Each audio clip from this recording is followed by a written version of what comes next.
Salut, ici Axel, j'espère que tu es en pleine forme. Je te souhaite la bienvenue dans ce 4e épisode de notre mini-série sur les accords Toltec. Aujourd'hui, on va voir le 3e d'entre eux qui s'intitule « Ne faites pas de suppositions ». Je te propose de partir d'un exemple pour bien illustrer de quoi il retourne. Imaginons que tu as besoin de faire un prêt pour acheter une voiture, une maison, peu importe. Tu vas voir ton banquier, Monsieur Durand. Tu contractes le prêt, Monsieur Durand te promet une réponse sous 2-3 jours. Une semaine est passée, toujours pas de réponse. Très poliment, tu lui envoies un premier mail de relance, toujours pas de réponse. 2-3 jours plus tard, tu lui envoies un deuxième mail un petit peu plus virulent, un petit peu plus incisif.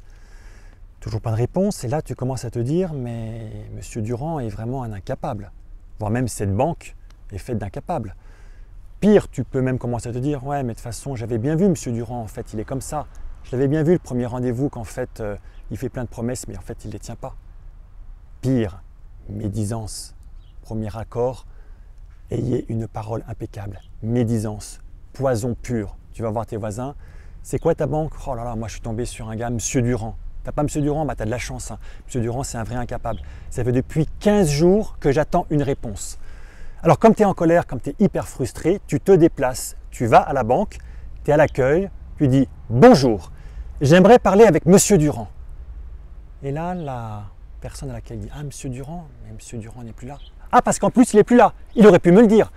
Non, en fait, Monsieur Durand, on a appris qu'il est tombé extrêmement malade, il a un cancer. Donc là, il est traité en chimio, donc on est en train de trouver son remplaçant. Est-ce que vous devez avoir des réponses? Boum. Ne faites pas de suppositions. Ne faites pas des suppositions, c'est comme le 2e accord Toltec, quoi qu'il arrive, n'en faites pas une affaire personnelle. On a tellement besoin de se sentir concerné partout, de tout prendre au sérieux. On a besoin de tout justifier, de tout comprendre, de tout expliquer. Alors, quand on n'a pas de réponse à nos questions, on fait des suppositions. Plutôt que d'aller poser une question, on fait des suppositions. Ces suppositions deviennent une réalité dans notre tête. On en fait un accord, ça devient une croyance, ça devient notre propre vérité. Donc on se comporte comme tel et ensuite on va poser de gros problèmes. Nous vivons dans notre tête, nous vivons dans un rêve, ce ne sont que des suppositions. Et là je pense que tu comprends mieux pourquoi les Toltecs parlent du rêve de la planète. Les êtres humains vivent dans leur propre rêve. La pire des suppositions, c'est que nous croyons que les autres pensent comme nous, ressentent comme nous, rêvent comme nous, pire, jugent comme nous. C'est aussi une des raisons pour lesquelles on n'ose pas s'exposer, qu'on est toujours dans l'évitement, parce qu'on se dise que les gens vont nous juger comme nous nous jugeons, ce qui est complètement faux. Alors, la meilleure manière, elle est très simple, c'est une petite preuve de courage. Posez des questions.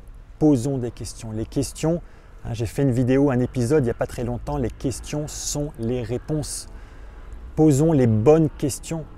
Si tu ne poses pas les bonnes questions, tu vas amener des suppositions. Les questions sont les réponses. Pose des bonnes questions, va au contact de la réalité, va poser des questions, prends ce courage. Parce que oui, quand on pose des questions, on s'expose à avoir des réponses qui ne sont peut-être pas forcément celles que nous attendions. Donc on va se retrouver face à une réalité, face à des peurs, face à un certain nombre de choses. On va sortir de notre zone de confort.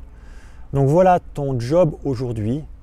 C'est effectivement de cesser, autant que faire se peut, de faire des suppositions. Et la meilleure manière, c'est de te dire « Ok, tu as vu, j'ai dit « Ok, donc je suis d'accord avec ça ». De dire « Je vais poser des questions. Je ne comprends pas quelque chose? Très bien, j'envoie un mail, je passe un coup de fil, je vais voir les gens, mais je pose des questions. » Donc voilà de quoi retourne le 3e accord Toltec, qui est très bien parce que du coup, il nous amène directement dans la réalité. Ces accords Toltec nous permettent de prendre de nouvelles habitudes pour pouvoir passer à nouveau à l'action. Et ça tombe bien parce que le 4e accord Toltec, fais de ton mieux, nous permet de nous ancrer directement dans l'action. Mets cela en pratique, cela va t'aider à devenir le leader que le monde attend. Quant à moi, je te dis à très bientôt, je te dis à demain pour un nouvel épisode. Et là, nous verrons ensemble de quoi il retourne pour le 4e accord Toltec. Fais de ton mieux.